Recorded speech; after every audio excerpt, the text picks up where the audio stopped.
So do you have any inclinations whether you think certain parts of the Bible are supposed to be, not if the Bible is literally true, but do you think parts of the Bible were supposed to be Uh, read as if they were literally true?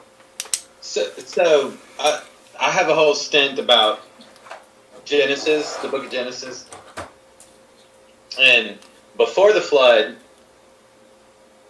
everybody's name is parabolic. It fits their character in the story, which that happens throughout the whole Bible, arguably, But like Adam means mankind, Eve means mother of all living, like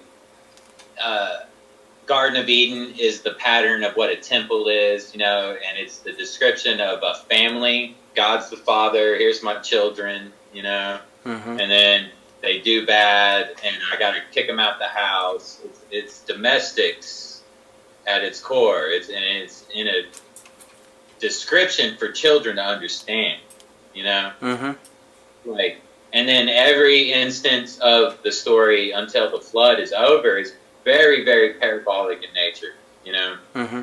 But and then after the flood, you start to have like a discernible history that they dig out of the dirt, Yeah. and you have cultures spreading out of the cradle of civilization. And granted, they've discovered civilizations way outside of the cradle of civilization that are older than the cradle of civilization at this point, Cool. And whether people like that or not, that's true.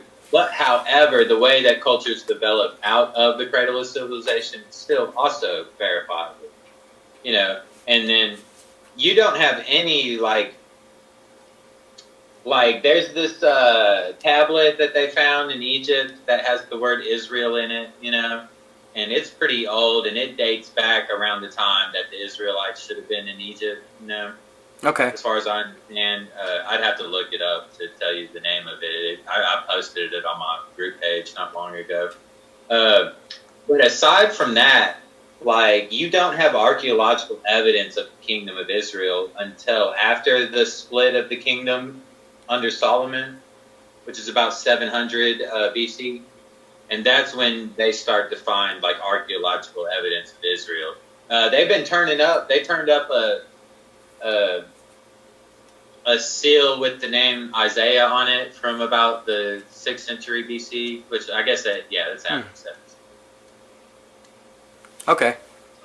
So that was a new discovery that they found in Israel here recently.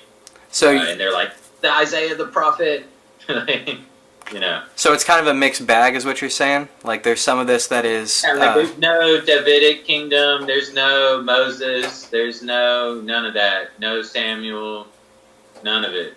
No judges. No evidence of anything Okay. until after the split of the kingdom, when northern Israel and southern Judah separated. Okay. There's not a lick of evidence. Well, yeah, this is exactly why I don't particularly like talking about the Bible as a whole, because we're talking about many different books compiled together from many different authors over a long period of time, and they likely had, different intent with what they were writing. So. But then there's this fascinating aspect to it, to where the books of literature that they've combined and call the Bible today, refer to each other more or less, all of them, Mm-hmm.